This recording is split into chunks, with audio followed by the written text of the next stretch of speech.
So I'm with Max Cooper III, the voice. First off, there's a lot of work involved to even get to the stage. So it's almost a Mhm. victory even getting on the stage. Can you just tell our listeners and watchers how much work you had that put in before you actually stepped in for Cooler Than Me? Well, yeah, I auditioned, for things like this a few times, and I was doing a lot of piano stuff before The Voice. So I started singing a lot more in like the last like 2 years, and then, I had some producers reach out and ask if I wanted to audition, and I was like, yeah, I would love to. Watched this show my whole life, and I've really been working on my voice, and really, it's a huge compliment to hear that they want me to even audition for the show. And so I worked even harder. I started taking vocal lessons. I sent in some videos, did some auditions, and when they gave me the call and said, "You're going on The Voice," I couldn't even believe it because I felt like I truly have accomplished something with my vocals. And then, here I am today. I got a four-chair turn, and it's crazy. Yeah, speaking of crazy, you mentioned on stage that you want to actually infuse jazz into a pop sensibility. That Mhm. said, what's it like collaborating as part of Team Michael? And that must be great because he seems to be really in your wheelhouse as far as aesthetically where you want to go musically. So, Totally. It's so nice that, I auditioned the same season that he was a coach because I have listened to him my whole life. I truly looked up to him ever since I was a kid. He was one of the first like musicians I ever really looked up to, like someone I listened to consistently. I took a lot of inspiration from him. Even growing up, a lot of people said you kind of have Michael Bublé vibes. Haven't Met You Yet truly was one of the first songs I ever performed live on stage. And that really, that started make that turned me into the artist I am today, where I really like to jazz a lot of things up.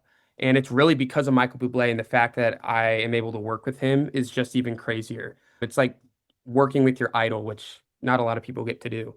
Max, over the years, how have you been able to just grow a really big community with what you do as a pianist, as a musician, as a songwriter, whatnot? What were the keys, and is it sort of surreal looking back, or maybe not because you just really put in all the hard work over the years?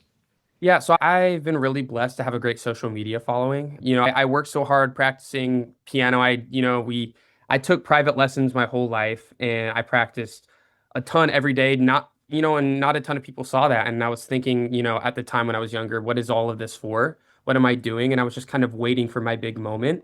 And then I started posting on TikTok, and I started getting a lot of attention, and people loved my arrangements because I love to arrange music, and I love just coming up with my own thing. Like I said, putting a jazz twist on pop music.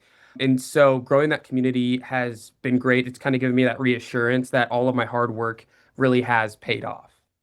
Okay, so I'm a jazz fan, but I don't know anything about playing jazz. So Mhm. someone like me, I can say I love listening to Thelonious Monk or Bud Mhm. Powell, or especially Bill Evans. But what Mhm. are people like me missing that people like you really understand? I'm sure these are some of the musicians that growing up you really aspired to be and you took inspiration from. Totally. And, I also love a lot of the great jazz singers. Like, I also take inspiration from, like obviously Frank Sinatra, especially Ella Fitzgerald and people like that. So I think that I also loved Count Basie. I was a big band person. So I was in like jazz band growing up, and I started singing with them.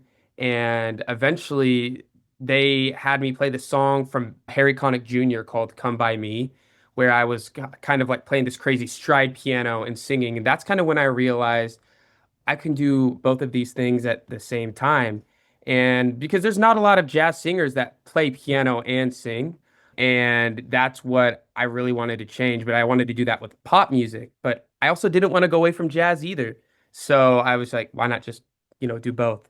Years ago, I interviewed Connick Jr. and I asked him about jazz, and he said what people don't understand is to when they talk about free jazz or improvising on the spot as a jazz musician, people don't understand all the hard work it gets just to Mhm. even get to that place. Do you sort of Yeah. relate as far as the hard work you put in, as far as not to Yeah. be, yeah. So can you speak to that, I guess? Yeah, for sure. I mean, jazz is tricky because you're like making a lot of this stuff up. So a lot of people are like, what do you even practice? And, improvising, I grew up playing piano by ear, but then, I had some great jazz training, and eventually learned like how to practice jazz. The best way a lot of people say is just listen to other jazz musicians and copy their solos and play it on piano.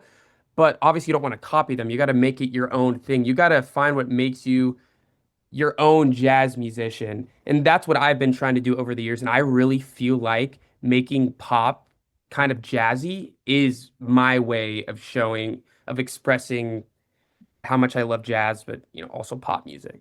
Max, you mentioned Count Basie, big band era. Did that sort of aesthetic, could you see some of that with The Voice, with all the different people you were able to work with, all the other artists you were able to collaborate with and learn about? I'm sure that must have been one of the great parts of your voice journeys, just meeting so and collaborating with so many different people. Yes, definitely. I love big band arrangements because it's exactly what I just said. You arrange it. I went to school for music composition for a little bit, and I took a lot of inspiration, not just from jazz, but from movie scores. And I love like John Williams and Hans Zimmer, and so I love arranging things. And big bands is all about the arrangement, really. There's not just a few people. You all have to work really hard together. And so what was really cool about playing Cooler Than Me on the stage is it was my own arrangement. I came in with these chord charts and I came in knowing exactly what I wanted to do. And, I was so blessed to play with such an amazing band where I was able to tell them, do this and this, but they also are just so good that they also made it their own. And so, that was the coolest part about Cooler Than Me. I was able to arrange it and the band loved it and they respected me as a musician and they heard what I said and it just look what happened because of it. It was amazing. Next, my final question is, where do you see yourself in the future going? And regarding your voice journey right now, how has that maybe impacted what you want to do, or maybe not, because you've always been on this sort of focus road since you were a youth?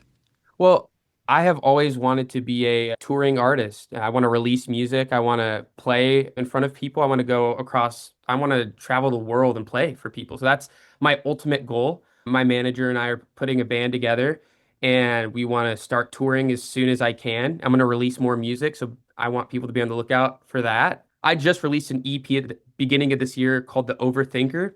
It's on all platforms right now. And I just released a single September 19th called Greenlight that also just came out recently. And yeah, that is my goal. That's my ultimate goal. And it's going to happen. I'm going to be going on tour and releasing music.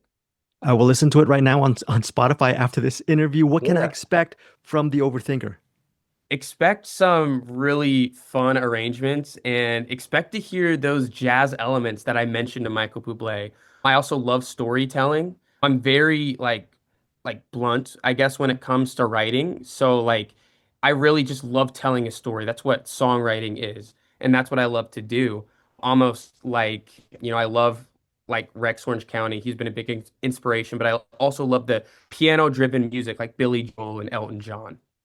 Max, thank you so much for your time. And before you go, very quickly, as I'm going to listen to your EP, and then what's the next maybe jazz or film soundtrack that I should actually download on Spotify as a companion piece to your music as well? And why? What makes it special? Like just something like a Like movie a score sound that I like.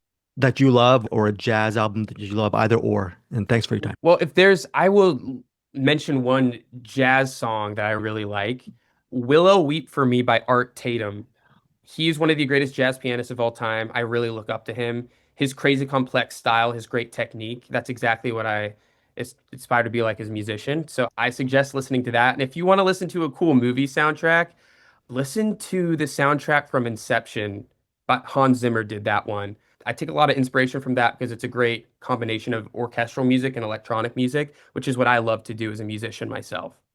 So, Ma- Max, again, thank you so much for your time. Looking forward to that band you and your manager are putting together. I will make sure I will be like an eagle eye hawk following your adventures in the future. yeah. So thank you so much for your time. Yeah, thank you so much for having me. Hey guys, thanks so much for watching this video. For more movie and television reviews and interviews, please subscribe to my Deepest Dream channel. Like, comment, share, subscribe. And as always, thanks so much for your support. Take care.